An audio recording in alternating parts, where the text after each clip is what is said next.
Salut, moi c'est Nils, je suis en deuxième année en programme EURAF et j'ai vécu en France, au Brésil et en Afrique du Sud. Je suis franco-sud-africain et aujourd'hui je vais vous parler de mon pays qui est l'Afrique du Sud dans lequel j'ai passé 8 ans pour le Mouz.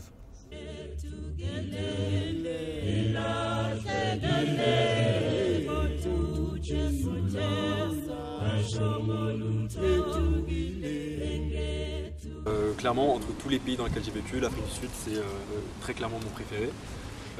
L'Afrique du Sud c'est un pays qui est absolument incroyable, qui est fascinant, et plus particulièrement Johannesburg, donc, qui est la capitale économique dans laquelle moi j'ai grandi. Alors c'est une ville que moi j'ai vraiment adorée pour plusieurs raisons. La première raison qui me vient en tête, c'est que c'est une ville déjà qui est très très belle. Il y a une vraie beauté à Johannesburg qui vient déjà du fait que c'est la première forêt urbaine au monde, donc c'est une ville qui est très verte, il y a énormément d'arbres. Et il y a aussi le fait qu'il y a une lumière qui est très très belle à Johannesburg, étonnamment. Il y a des couchers de soleil par exemple qui vont être magnifiques. Et il y a vraiment cette lumière là, cette atmosphère qui fait que c'est une ville que moi je trouve vraiment magnifique. Une deuxième raison pour laquelle clairement Johannesburg c'est une ville que je trouve très fascinante, c'est le fait qu'il y a vraiment une énergie phénoménale qui se dégage de cette ville là. On le sent tout le temps, c'est qu'il y a du bruit tout le temps, il y a de la musique tout le temps, enfin dans les bons quartiers en tout cas. Et tous les jours il y a des trucs qui se créent, des trucs qui se ferment, il y a des concerts tout le temps, il y a de la musique tout le temps. Et ça c'est vraiment un truc qu'on sent tout le temps, on est constamment stimulé et on s'ennuie vraiment jamais à Johannesburg. Et la meilleure façon de résumer ça pour moi c'est dans la musique sud-africaine actuelle. Donc il y a un genre de musique qui s'est développé qui s'appelle le Gqom, donc G-Q-O-M, vous pouvez taper sur YouTube. Et si vous écoutez bien, vous sentez qu'il y a vraiment une dynamique qui prend au trip quoi, et qui du coup vraiment se retranscrit dans la ville au jour le jour. Après, ce que j'aime aussi beaucoup, c'est qu'à Johannesburg, il y a énormément de quartiers qui ont tous une atmosphère propre à eux. Donc vraiment, d'une rue à l'autre, l'atmosphère peut complètement changer. Et chaque quartier, c'est un peu un microcosme, quoi. On a les quartiers indiens, le quartier chinois, le quartier congolais. Et vraiment, je pense que tout le monde peut s'y retrouver et tout le monde peut trouver un quartier à son goût. Et ça, vraiment, que je trouve particulièrement fascinant. Du coup, il y a aussi une richesse culturelle qui est vraiment voilà, qui est incroyable, quoi. Et c'est pour ça que, encore une fois, on s'ennuie jamais. Ce que je pourrais dire d'autre sur Johannesburg, c'est aussi que Johannesburg c'est une ville qui est appréciable parce qu'elle est assez intime et elle est facilement modélable en fait. Dans le sens où c'est une ville qui est confrontée évidemment à pas mal de problématiques, que ce soit la pauvreté, l'exclusion sociale ou encore la criminalité, puisque Johannesburg ça reste une ville assez dangereuse. Mais les habitants de Johannesburg ont un vrai sentiment d'appartenance à cette ville et souvent se prennent en main eux-mêmes pour changer les choses. Donc ça peut être par exemple, ça va être des gens comme toi et moi, hein, qui vont, d'entrepreneurs souvent, qui vont, je sais pas, ouvrir un théâtre dans tel quartier, une scène de concert dans un autre, une entreprise dans un autre. Et les dynamiques sont vraiment, on peut les remarquer et elles ont de l'effet. Et ça peut très bien mener à de la gentrification qui va avoir des effets pervers. Mais des fois ça va aussi marcher, ça va apporter une diversité et ça va faire que les gens se rencontrent. Et c'est ça que j'aime à Johannesburg, c'est qu'on a le sentiment qu'on peut encore faire plein de choses. Il y a plein de choses à faire et il y a un potentiel énorme dans cette ville, justement par l'énergie qui s'y trouve et les dynamiques qui s'y trouvent. Il y a des personnages qui sont extrêmement intéressants à Johannesburg et je pense que ce qui est propre à l'Afrique du Sud aussi, c'est que il y a tellement d'identités différentes que chacun peut. Il y a une liberté en fait d'exprimer son identité que chacun peut trouver. Et ça c'est quelque chose qu'on peut remarquer dans l'Afrique du Sud globalement. Donc l'Afrique du Sud c'est un pays qui a au moins 11 peuples, il y a 11 langues nationales par exemple. Et évidemment du coup il y a une richesse culturelle qui est absolument énorme. Et ça en fait un pays extrêmement intéressant. Les Sud-Africains le disent eux-mêmes, there's never a dull moment in South Africa. Il n'y a jamais un moment tranquille en Afrique du Sud. Et vraiment on s'ennuie jamais.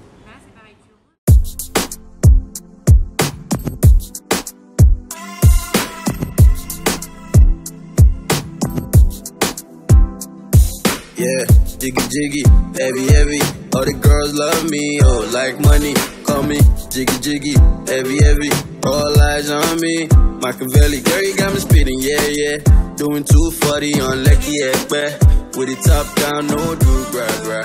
You be drinking and the dirty money. Alors évidemment cette diversité sociétale. Elle a mené à certains conflits parfois, donc évidemment l'Afrique du Sud reste marquée par l'apartheid, hein, qui a eu des effets absolument catastrophiques sur la situation des Noirs sud-africains par exemple.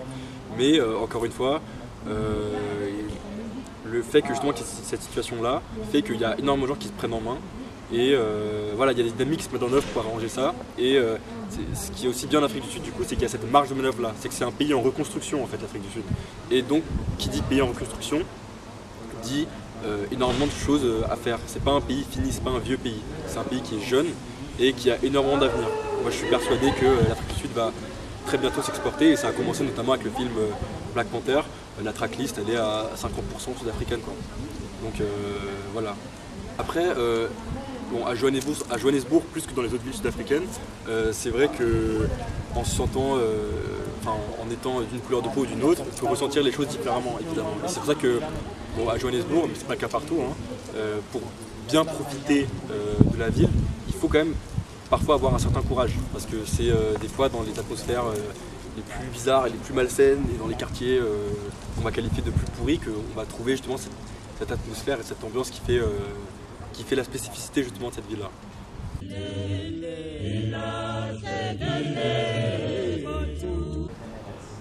Moi, ce que l'Afrique du Sud m'a apporté, c'est premièrement, j'y ai vécu 8 ans et je suis sud-africain, donc si j'avais pas vécu là-bas, je serais un être totalement différent. Mais ça m'a apporté plusieurs choses. Ça m'a apporté premièrement le fait de toujours relativiser, parce qu'en Afrique du Sud, il y a toujours plein de choses qui se passent, que ce soit au niveau de la politique, au niveau de la société, l'économie ou autre, et ça apprend à relativiser, à se dire c'est pas grave, au fond les choses avancent, ça c'est sûr. Ce qu'on m'a apporté aussi, c'est je pense qu'on peut difficilement vivre en Afrique du Sud en étant fermé d'esprit, parce qu'on est confronté chaque heure à une culture et une manière de voir les choses différentes, et ça forcément ça ouvre l'esprit et ça donne un rapport à l'identité, à la vision au monde qui est plus élargi, quoi. Autre chose que ça a pu m'apporter, c'est aussi, comment dire, je me sens plus habilité à aller partout, quoi. Dans le sens où Johannesburg, justement, c'est une ville extrêmement diversifiée au niveau des atmosphères, des ambiances.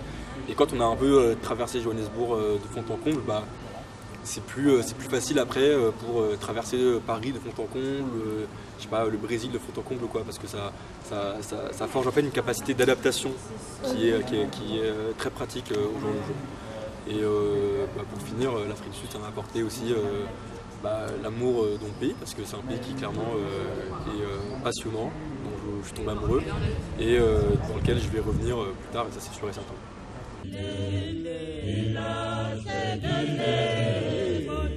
Après, au niveau touristique, l'Afrique du Sud c'est extrêmement bien développé aussi. Et là j'ai parlé beaucoup de Johannesburg, mais l'Afrique du Sud en soi, c'est un pays qui est magnifique aussi à visiter. Il y a des paysages absolument incroyables. Moi j'ai parlé de la beauté de Johannesburg, mais le Cap, par exemple, c'est une ville qui est magnifique. On est entre les montagnes, la mer, les vignes. C'est absolument magnifique et il y a vraiment des paysages incroyables en Afrique du Sud, et ne serait-ce que pour ça, je conseille d'y aller. Mais après, aller en Afrique du Sud, c'est aussi se confronter à une autre ambiance, et se confronter à une sorte de microcosme, mais dans un pays, quoi. Je veux dire, on peut grandir en Afrique du Sud et ne même pas avoir envie d'aller voir ailleurs, et de même pas sentir qu'il y a un monde extérieur tellement il y a de choses qui se passent là.